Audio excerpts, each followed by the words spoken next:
the June FAAC, which had been inconclusive from the previous month. I gave an update on the interventions of Mr. President on the FAAC standoff, and we conducted the FAAC for the present month. So what I'm going to do is first of all give you an update on Mr. President's resolution of the last FAAC meeting, and then I'm going to read the figures in the usual way for the current FAAC. Were not accepted by the commissioners or not accepted by FAAC. And Mr. President asked to be briefed on the issues. Based on that written briefing, Mr. President subsequently asked for further information, which was provided by both ourselves and NNPC. And last week, on Thursday, he held a meeting between myself, the Chief of Staff, the Minister of State Petroleum, and the NNPC team. And Mr. President gave certain directives. The one which relates to FAAC was the need to revise the template.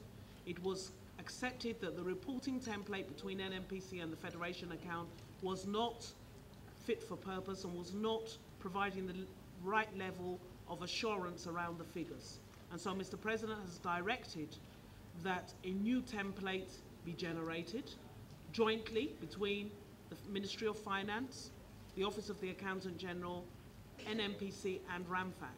And Mr. President has further directed that prior to FAAC, there must be a meeting, a pre-meeting between the Ministry of Finance and NNPC to go through the figures that are being presented and to agree those figures before they are brought to the Federation account. We believe that this reform is very fundamental and will improve the reporting of FAAC. The template that we're currently using really hasn't been revised in a very long time. Many of the items or many of the questions and areas of conflict are because the information isn't necessarily presented in the most transparent and user-friendly manner. So we believe that this intervention by Mr. President is very far-reaching, and the commissioners were very grateful for that intervention, and we're now all working together to improve Federation account reporting. Now I will move to the figures for this month. Statutory gross revenue from NNPC for the current month, 118.10, DPR 135.568, FIRS oil 139.5, and FIRS non-oil 232.726, customs 61.468, excess bank charges 7.320, giving a total statutory allocation of 694,672, from which we deducted 7% cost of collection to customs, 4.301, 4% cost of collection to the Inland Revenue, 9.309, and 4% cost of collection to DPR, 5.423. We transfer the sum of 100 billion naira into the excess crude account, and we're distributing the balance as follows.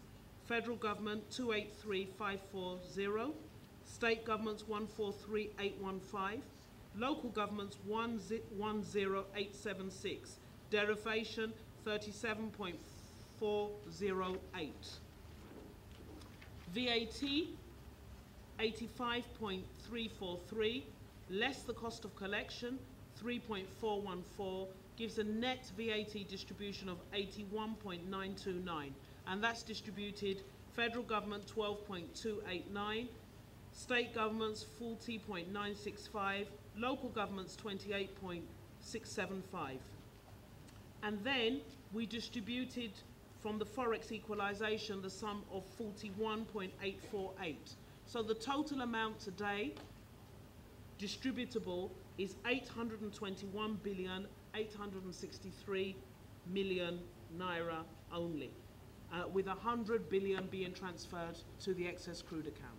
Thank you very much. Prior to this transfer, 2.247 billion, and excess PPT 0.133 billion. Thank you.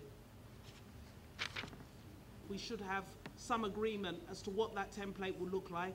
We'll then circulate it to the stakeholders, and then we'll begin to use it. We don't have a timeline. We're not going to, there's a lot of work to be done. We've already started, and we've recognized that it's really a very fundamental exercise that needs to be done. So I'd rather not give you a date. I'd rather give you an assurance that the new template will be a lot more user-friendly, a lot more granular, a lot more specific, and therefore a lot more accurate in terms of controlling the contributions to the Federation account. On savings to the excess crude, we've put 100 billion naira into the excess crude this month, which is roughly close to $300 million. We've said consistently that we do need to save for a rainy day. We are growing, our growth is back again, and we do need to rebuild our fiscal buffers, and we're committed to doing that. And so as we continue to drive our revenue increase, we'll continue to save as much as is possible. And that's the commitment that this government has. We will rebuild those buffers to have savings for any unforeseen downturn that may occur. Thank you.